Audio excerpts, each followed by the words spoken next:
Good afternoon, everyone in class. This is Devin Simmons. I am doing a video for my final project. One of the things that I wanted to discuss, we learned back in Mod 3 about certain disorders, including anxiety disorder and PTSD and things of that nature. And then in unwrapping a little bit more of it, learning a little bit more about it, myself having PTSD, combat related PTSD, and my wife, Ms. Erica here, also having combat related PTSD. One of the things I wanted to discuss is PTSD within a relationship. We always learn about how PTSD affects a relationship, especially when there's one spouse who has it, and then there's another spouse who doesn't. And typically, especially with combat related PTSD, it's actually more rare that both individuals in the relationship have combat related PTSD. And in doing so, I haven't been able to find a lot of documentation on basic conversations and treatment for individuals when they both have it. So one of the aspects that I wanted to address was something new for both of us, because I didn't think that there is dual military or relationship combat stress related PTSD counseling. My wife has received counseling and continues to do so, as well as I do, going back to 2014. When did yours start? PTSD.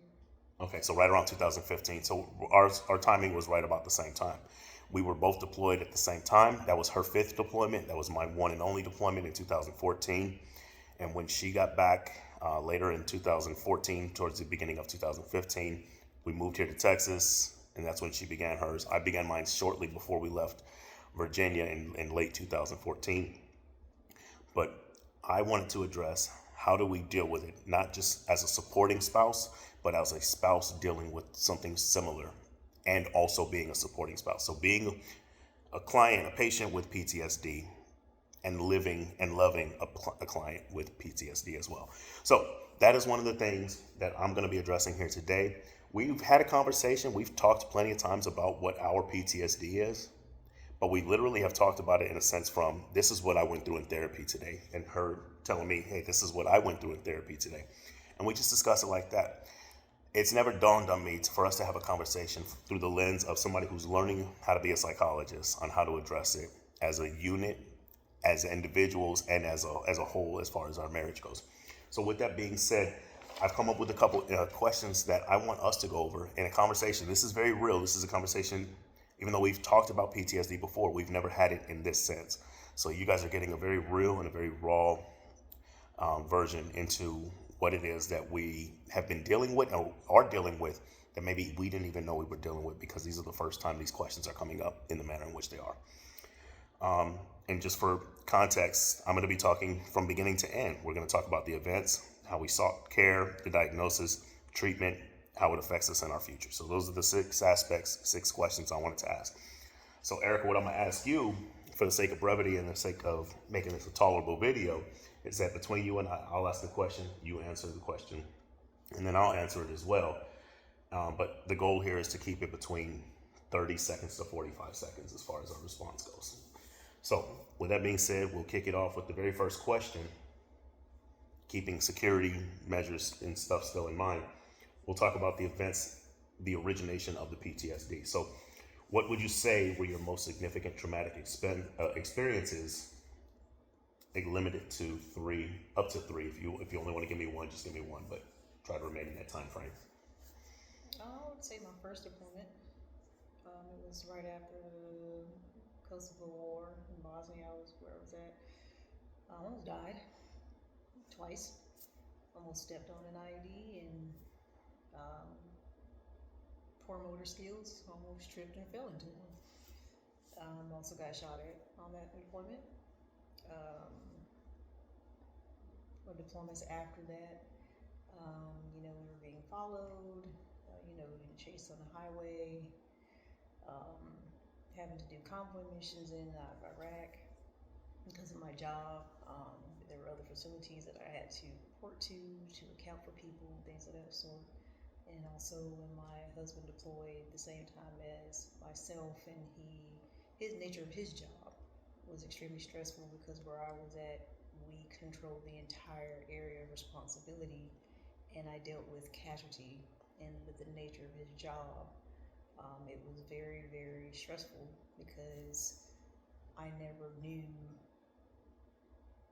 at the end of the day, when we would get reports in, I had to prepare my mind for his name showing up on a report and having to process that and knowing how that whole casualty reporting, process goes. Because I was doing it, I'd done it for maybe 15 years already. So, just making sure he was okay. And we had a thing that we would do every day to where I know he was okay, he knew I was okay, and that would make it, a little more easier to deal with the situation. So there was multiple events, but it's hard to narrow down to just one deployment because it was multiple deployments. And like I said, for me, it was not five deployments. It was one deployment, and it overlapped with one of yours. And again, like you just mentioned, my events are all centered around flying.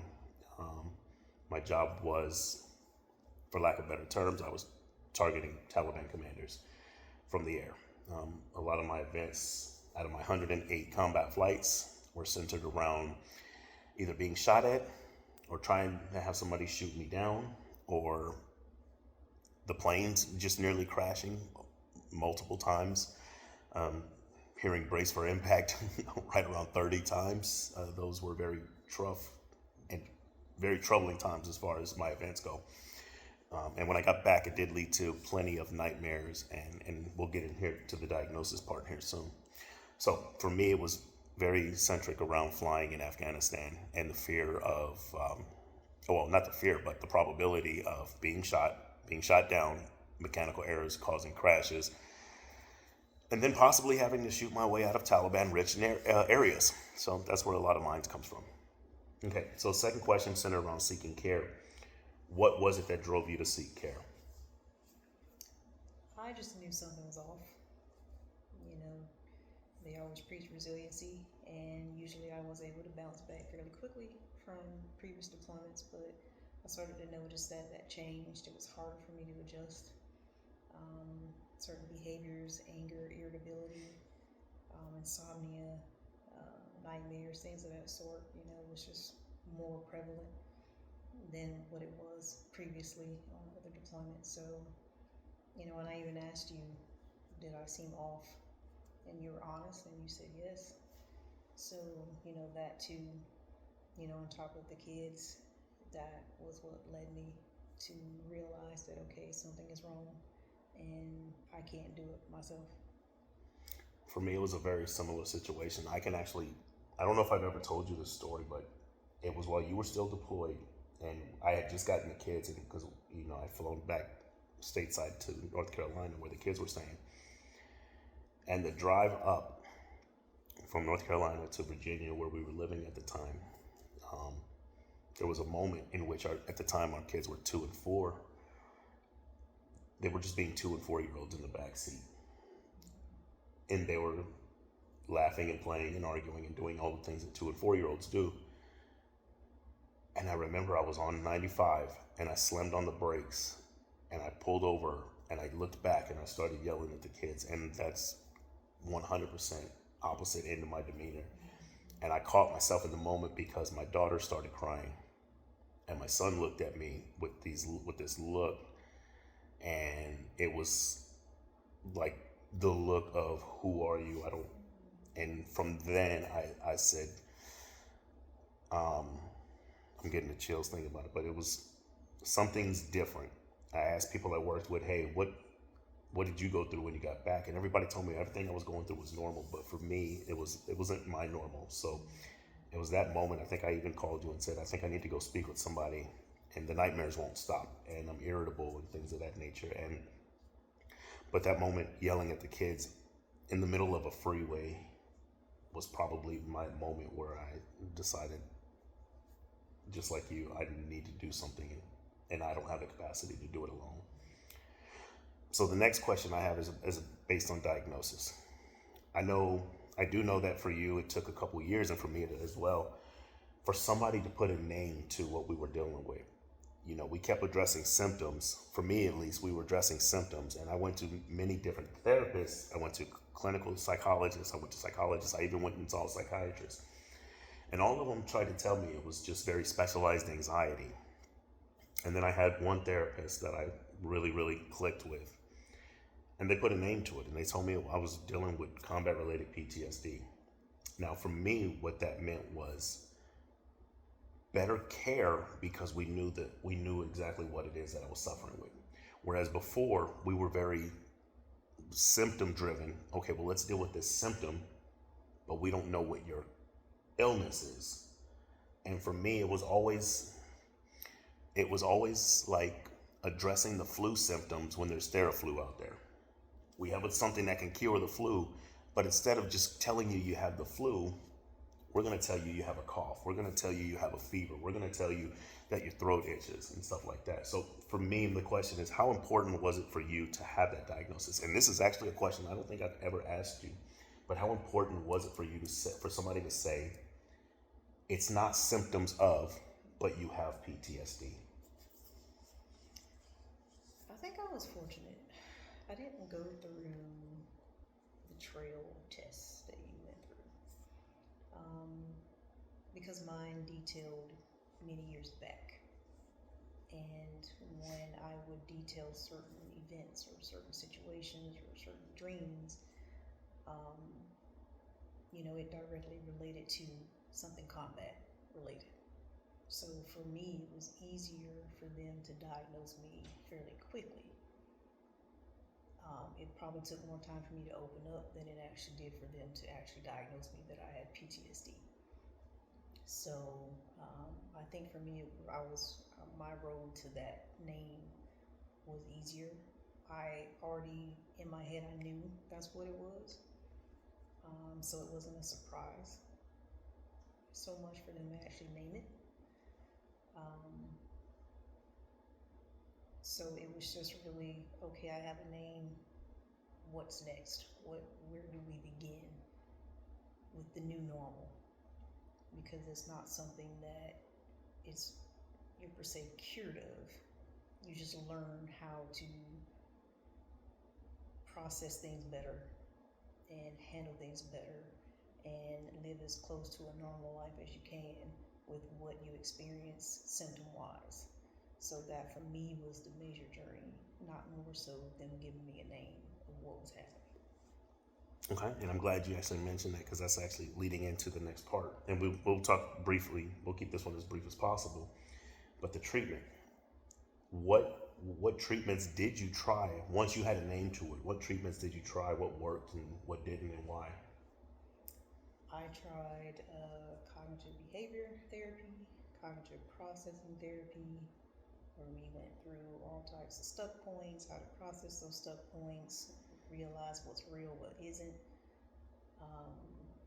and prolonged therapy and prolonged exposure. And honestly, prolonged exposure was probably the most effective. It was hard, but it was probably the most effective treatment that I went through in combination with the equine therapy. And that one was an effective therapy as well, by the use of a horse. And it's amazing what you learn about yourself and what a horse can teach you about yourself and the things that you deal with. But those were probably the two most effective treatments that I went through outside of the CPT and the CBT. I do remember when you were in the prolonged therapy, there was a change in your mood, and I've never mentioned this because I knew it was part of I knew it was part of it as you were going through it, and then I just never thought to bring it back up. But it felt like there was a lot of you going through that again. And because I wasn't there the first time and I wasn't part of your treatment plan, I didn't know how to be there for you when you got home, right? Because you were going through the prolonged therapy, but you don't stop it because you leave the doctor's office and you get in the car and you come home. You bring that with you and you internalize a lot of that. And there was a part of me, because I was still going through it myself, I felt like if I would have interjected, it might have recreated that scene or that scenario on 95 with the kids. And if I knew that if I directed it towards you, that it could be literally two people with PTSD going back and forth who didn't want to be wrong and who didn't want to be quiet. Yeah. And it was tough for me because, as you know, I'm the type of person, like, my goal is to help as many people as I possibly can. So, but for me, the treatment, the ones that I went through, the one that was most effective for me was exposure therapy as well. It began with me specifically. I was told by one of my favorite psychologists, my favorite therapist, in order to look at it as therapy and as change for the way that you think, you can't look at it as a fear. In which we learned in that same module that there is a difference between fear and phobias and those triggering events that cause things like PTSD. So where I'm thinking, okay, as I'm starting this cognitive, this CBT, this, immersion therapy, where I'm thinking, okay, it's just me being told to face my fears. And it really wasn't, because it wasn't a fear, it wasn't a phobia. A logical fear is me dropping in the middle of the ocean and shark infested water. That's a fear because it's never gonna. It's not very likely to happen, but it could have drastic events.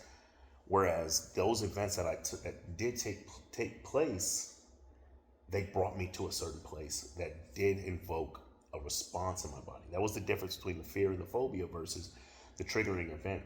So for me, dealing with a lot of flying related, PTSD related issues, my therapist just encouraged me to go and park in a parking lot at the airport, because the thought of planes, the sight of planes, the smell of gas, the what it looks like when they take off, when they're landing, was very, very traumatic for me.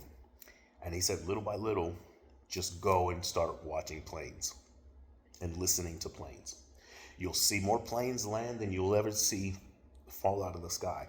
And what that did for me, it took an irrational thought that all plane flights or all flights were going to be as dramatic as an event as the ones that I endured while I was in combat. What it did is I noticed that it did not eliminate it as if it was a fear, an illogical fear, but it took away the power and the control of what it was as a triggering event. So it's still there when I get on a plane today, as you know.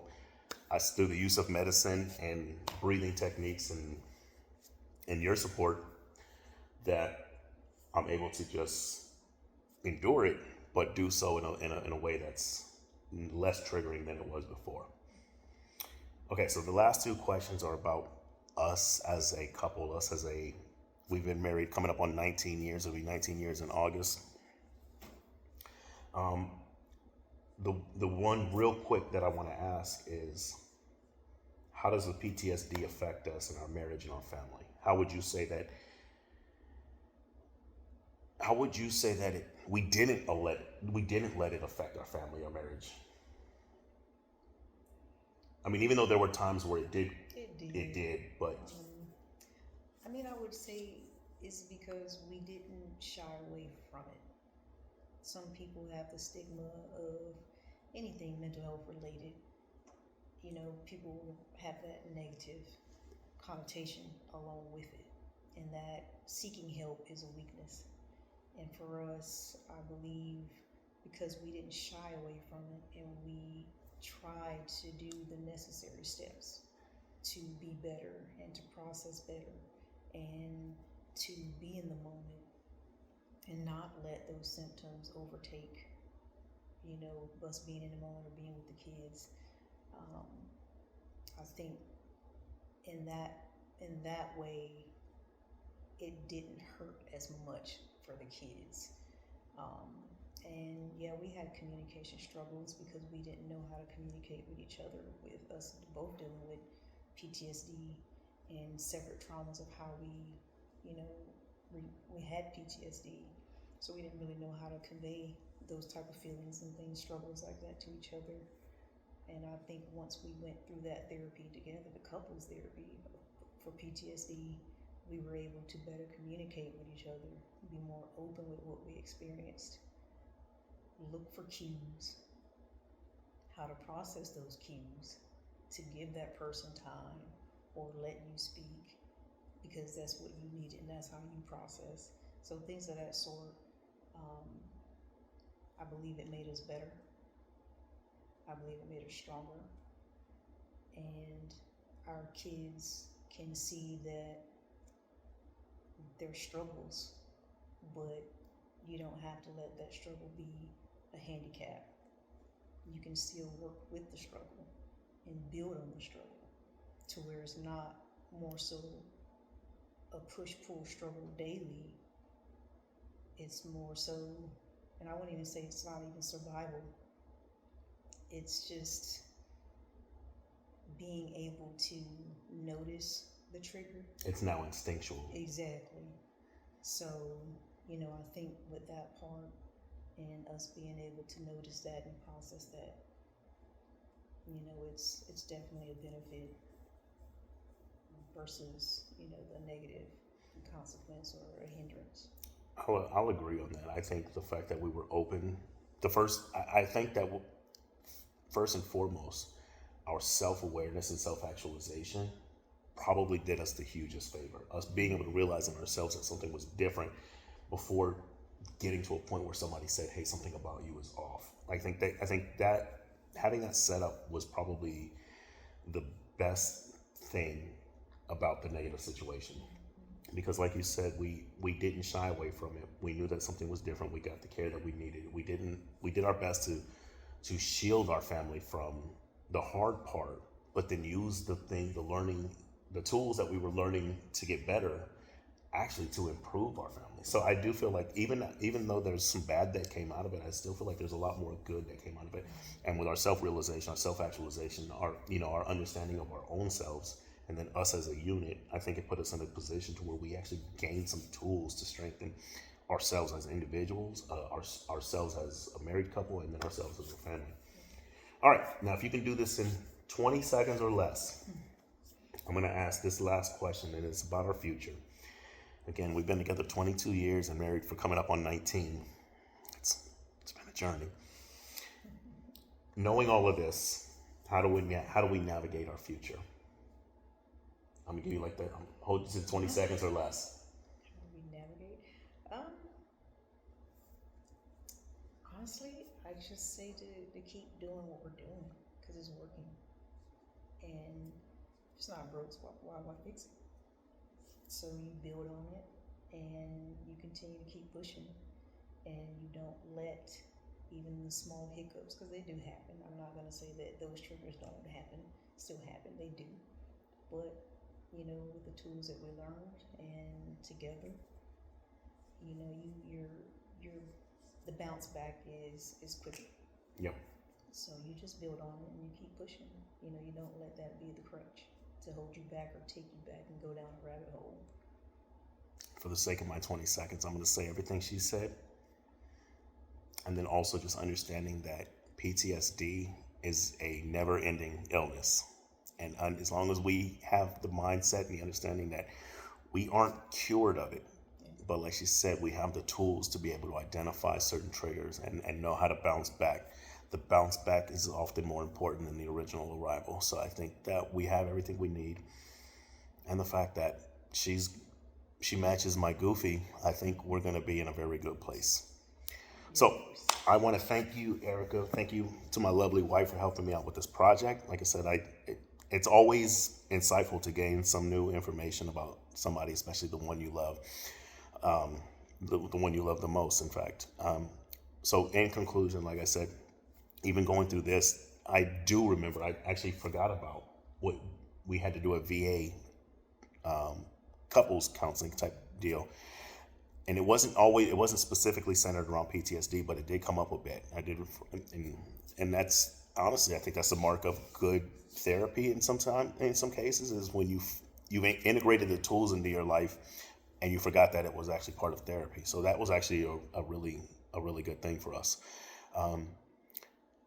I will be typing up a conclusion, a small verbiage conclusion as to how I think this went. But honestly, I think looking at it through the lens of the things that we've learned so far in this class, I look at it from a different perspective.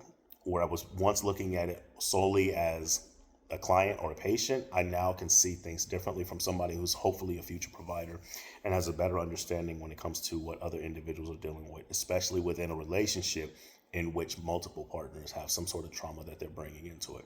So I know this went a little bit longer than I wanted it to, but I do thank you for your attention, and any feedback that you have to give me, I will truly appreciate. Thank you so much.